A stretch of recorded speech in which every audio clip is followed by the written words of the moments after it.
Sea Harvest. Savor the sea.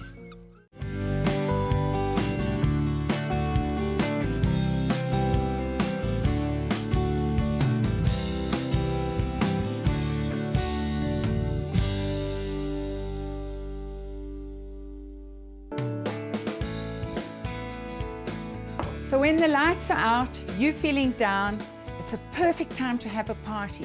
Bring out the skottel and I'm going to show you how easy it is to make the most delicious paella. It will feed 10 to 12 people.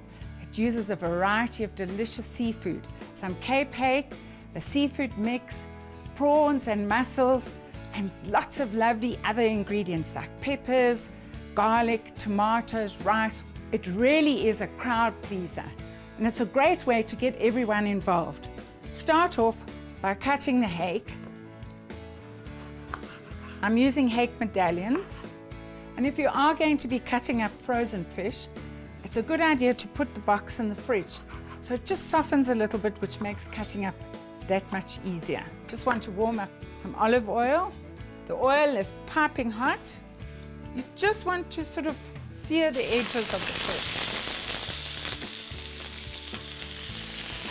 The best part of this dish is that it's a one-pan wonder. Don't worry about all those little bits. You're cooking everything together and it all adds to that incredible flavor. Once the fish is turned opaque, it's ready. You just wanted to seal those edges and set them aside. And then first things first, onions, the basis of any good, well-flavored dish. Finely chopped. There's something so seductive about that smell of onions. And now I'm going to add garlic, so it's going to get even better. Let that soften on the side. Central to any paella is a lovely Spanish sausage called a chorizo. It's full of flavor, lots of paprika. Just slice it into thin slices. And it's cured and smoked, so you could eat it as is. Add the chorizo. Now that will flavor the onions beautifully and add some delicious fat. Let them brown a little bit and soften. And then add the peppers. I've got some green pepper, red pepper. I love the colors. And now comes to the point when you add the rice. It's 2 cups of rice. Pour it over. And then what you do is you just stir it through so the rice gets coated with some of the fat in the dish. That stops it from sticking to the pan.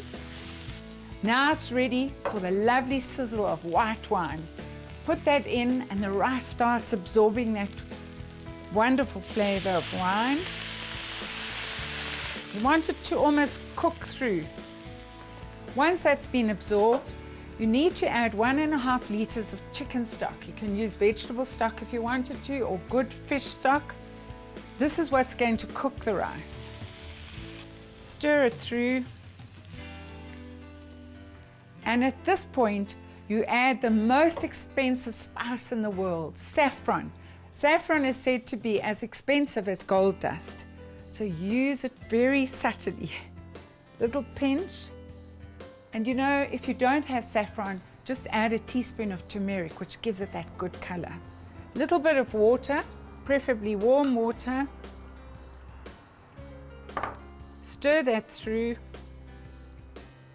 And you can see how the color changes. Pour on the saffron and a grinding of salt and pepper. At this point, you're waiting for the liquid to be absorbed by the rice, so sit back and enjoy some good conversation. Keep an eye on the paella. If it becomes a bit too dry, add some more stock and keep doing that until the rice is cooked.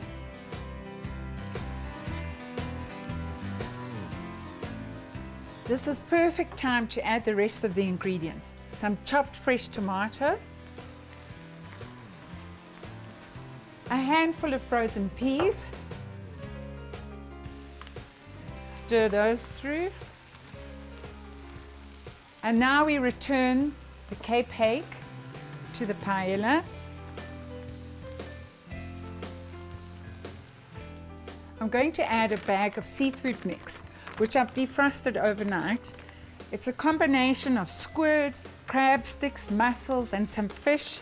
And remember, any frozen seafood that you're going to use the next day, you can defrost in the fridge overnight. Don't leave it out. And finally, to give it some lovely color and texture, I'm going to add some prawns and half-shell mussels.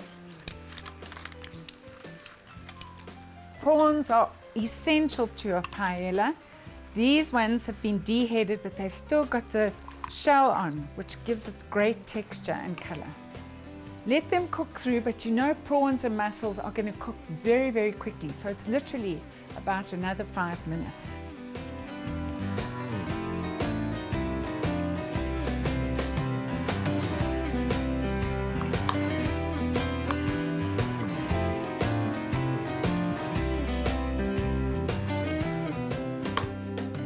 Well, that's it. Everything is looking perfectly cooked. Finish it off with some lovely lemon wedges just around the sides. The best part is we're going to serve it in the pan, so there's not lots of washing up. Everybody comes round and digs in. And then a little bit of dill works so well with seafood. Just a sprinkling over. Got a lovely sort of aniseedy flavor. And then, just for good measure, a frond or two, and the paella is ready.